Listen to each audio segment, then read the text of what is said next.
My name is Brandlyn Cours. I'm a driver at Station 2 on the rescue for C shift for the fire department.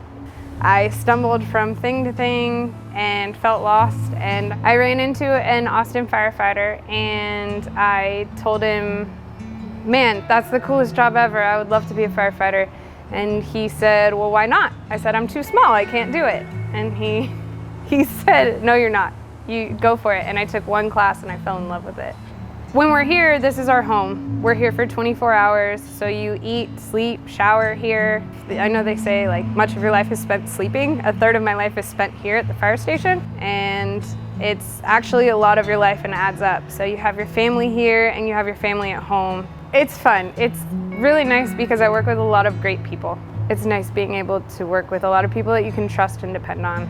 I love driving. So far, it's been my absolute favorite. I was the first and only female driver for Round Rock.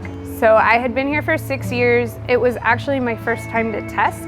I studied really hard and I had no life. Our hiring process and our promotion process, they all go off of lists. And these lists can last 1 to 2 years. It depends on the list. I scored so high I was able to be second on the list. I still had to wait about 5 months to become a driver. I'm in charge of getting everybody there safely. Once they're in a fire, yes, they're trying to keep themselves safe, but it's my responsibility to make sure they have everything they need. If they need more water, if they need tools, equipment, I can get it to them.